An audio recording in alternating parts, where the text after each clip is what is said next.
The ashes of innocence. The stars cried that day. New Eden Prime had been a paradise in progress. Once a jagged rock on the edge of the Sagittarius Arm, it was terraformed over 50 years by human colonists into lush green valleys, domed cities, and crystal lakes. It was also home to the Children's Ark Project, a sprawling network of orphan sanctuaries created after the Sol collapse, housing over 77 million displaced, abandoned, or warborn children from Earth and beyond. At 4:19 Galactic Standard Time, that future burned. Without warning, a fleet of Imperial dreadnoughts exited slipspace above the colony and initiated full orbital cleansing. Their particle lances scoured cities into slag. Kinetic rods rained from orbit like extinction hammers.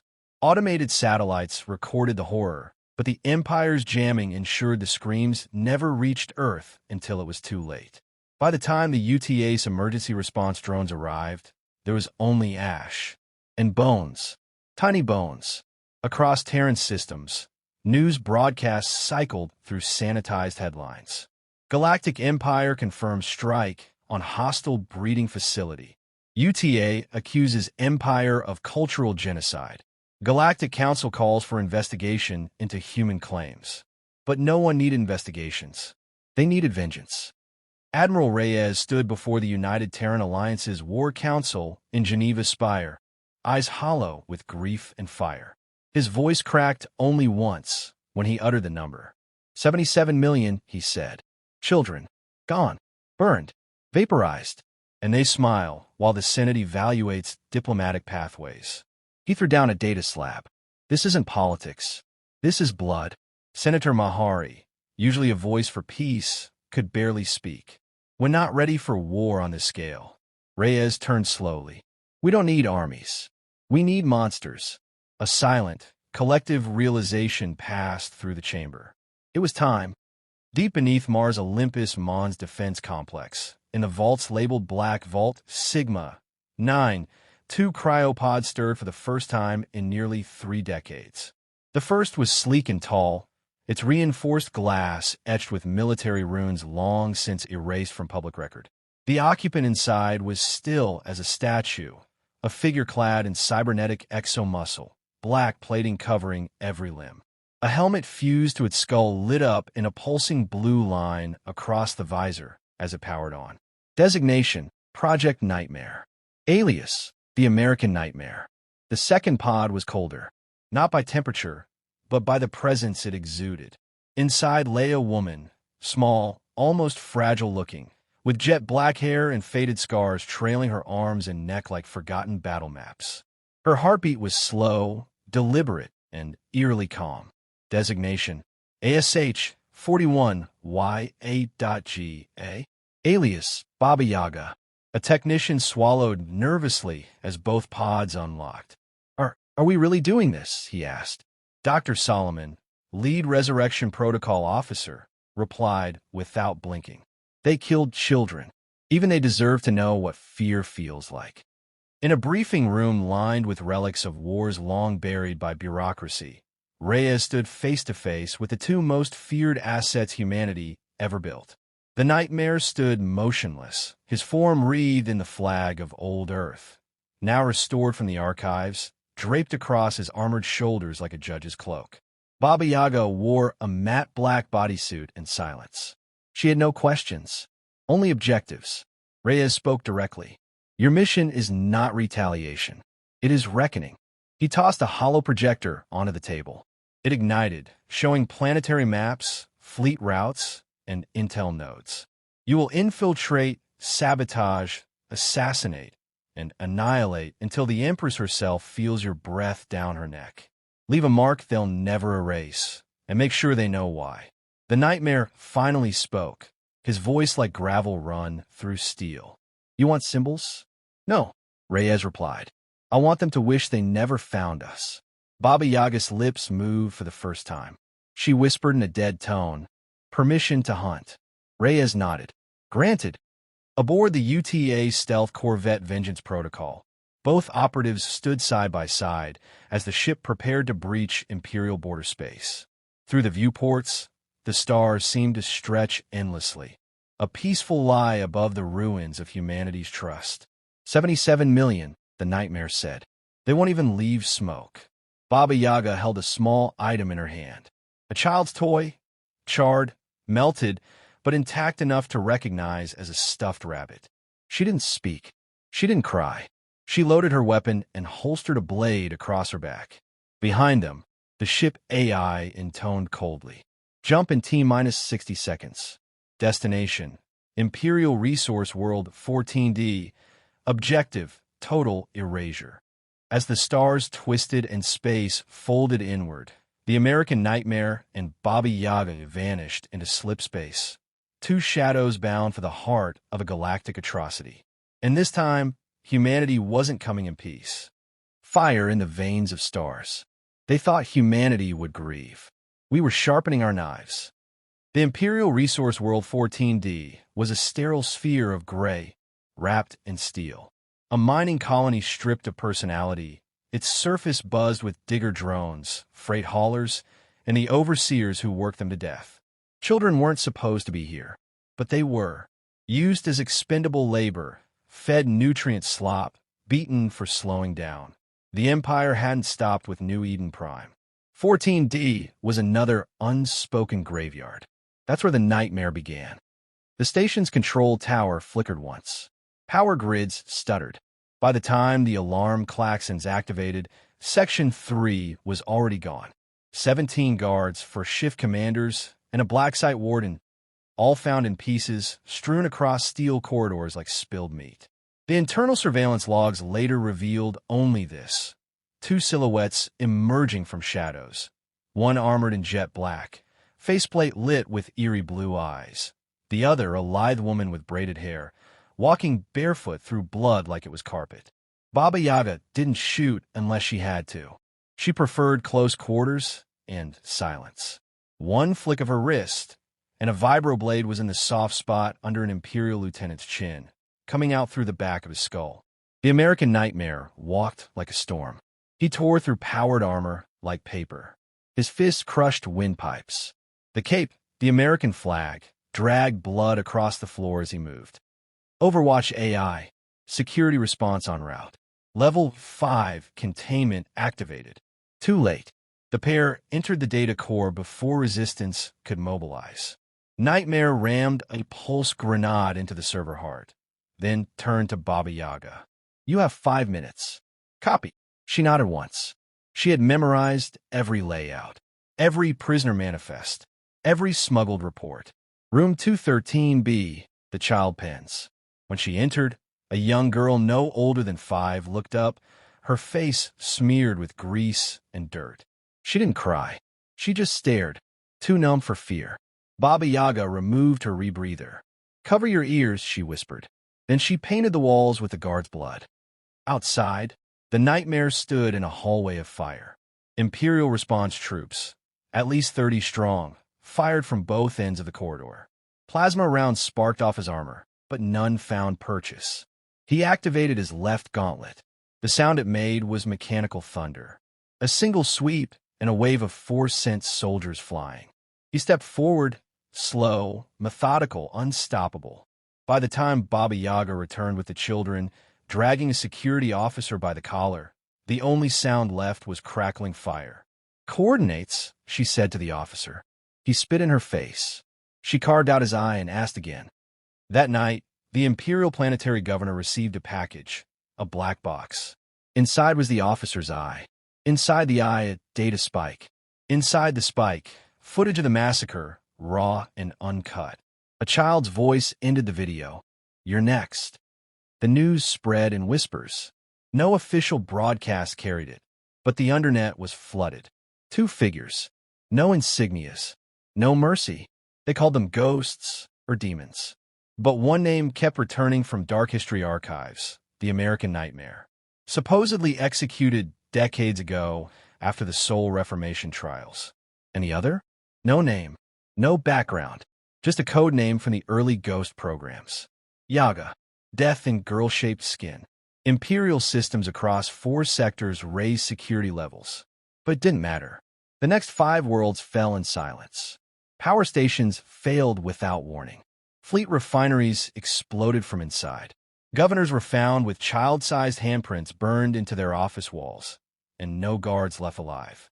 On the moon world Kesari Prime, a captured Imperial admiral knelt before the Nightmare and Baba Yaga. Why, he begged. Why not just declare war? The Nightmare stared at him, glowing eyes unblinking. Because war ends. This won't. Baba Yaga didn't speak. She just walked behind him and drove her knife through his spine. The United Terran Alliance denied official involvement. But every mission came with perfect intel, flawless timing, and ship support that just happened to be nearby. Admiral Reyes, reviewing the data from his private chamber, smiled grimly. He whispered to himself, "Monsters make great messengers." Back on the Vengeance Protocol, Baba Yaga sat alone. Her bloodied armor rested beside her, and in her hand was the charred rabbit again, the same toy from New Eden Prime. She traced a fingertip across its torn ear. The Nightmare entered the cabin, but said nothing. He watched her for a moment, then placed a data slab beside her, a list of future targets. She didn't thank him. She didn't need to. They both understood what came next. Terror is a language we speak fluently. They taught us fear. We taught them what it fears. The Galactic Empire prided itself on order, uniformity, obedience, fear. But now, fear had stopped obeying. Entire sectors whispered of two phantoms. Operatives who left behind no survivors. Only smoldering command posts, broken fleets, and symbols of childhood stained with blood. The elite called them terrorists. The civilians began calling them something else. Judgment. On Orbos 6, the largest Imperial labor satellite, alarms screamed as emergency bulkheads slammed shut. Automated sentries fired blindly into the dark. Something was in the system, not just inside the networks, but inside the walls. A squad of paladins, elite bioengineered soldiers of the Empire, stalked down Corridor Gamma. "They're just humans," the squad leader grunted. "Then why's command gone dark?" someone muttered. Silence followed. Then, one by one, the lights cut out. The last image recorded by the helmet cam showed a black shadow dropping from the ceiling. A knife. A gurgle. Then only static. In the system command center, a technician backed away from his console as security feeds went black. "Sir, I think they're already inside." The administrator didn't respond. He couldn't. A sharpened blade had already slipped between his ribs from behind. Baba Yaga pulled the corpse aside like luggage and activated the station-wide broadcast manually. Her voice, rarely heard, rasped through every speaker. "Your gods are dead. Your shields are lies. And your war? It's already lost." Then she detonated the core remotely and walked out before the gravity failed.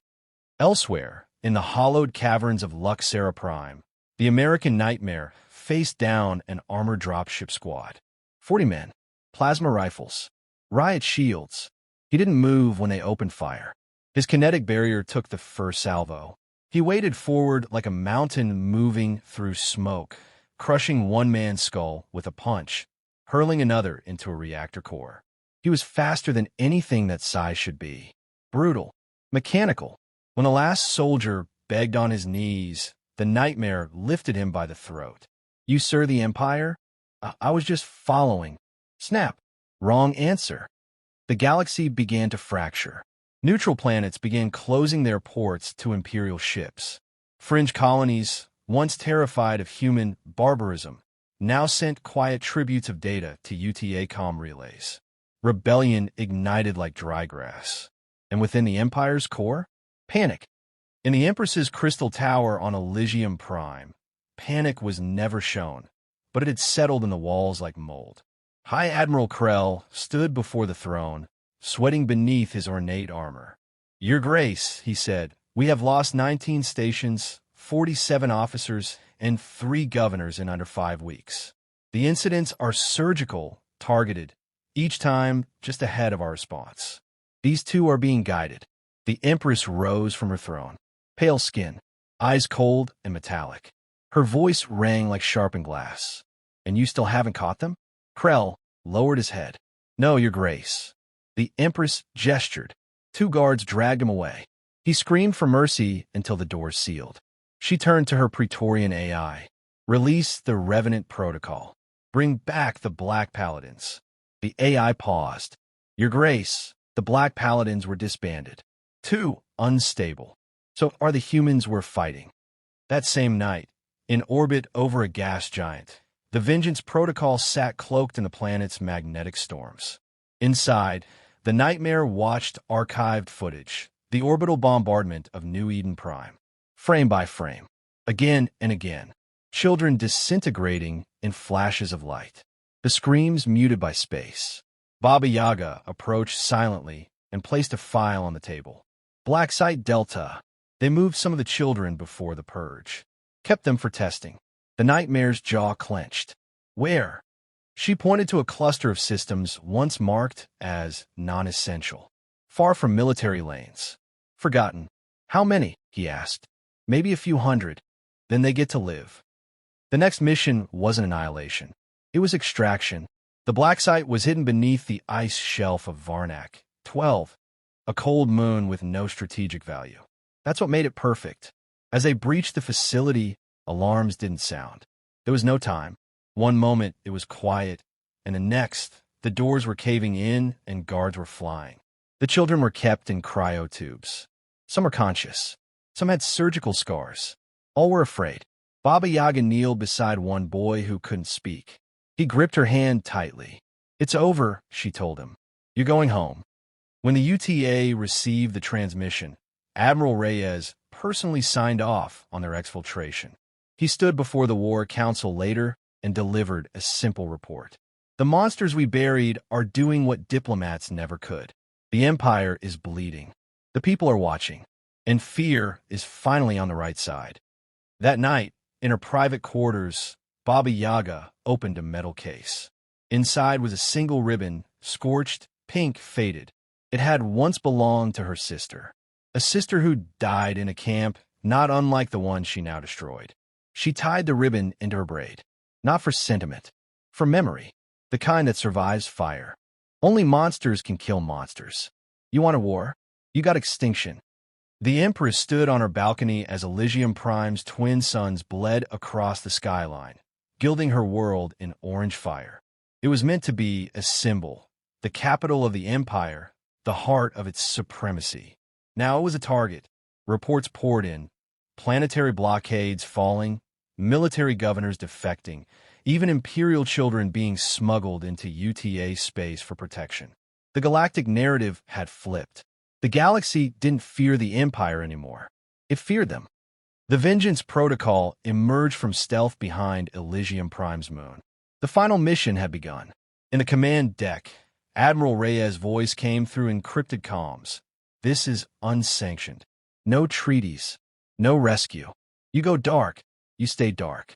The American Nightmare replied with steady finality. Good. He turned to Baba Yaga, who was already strapping on her weapons. Her braid was tied with a faded ribbon. No words passed between them. There was nothing left to say. They breached atmosphere at terminal velocity. The drop pod slammed through the upper spires of the Empress's citadel like a meteor.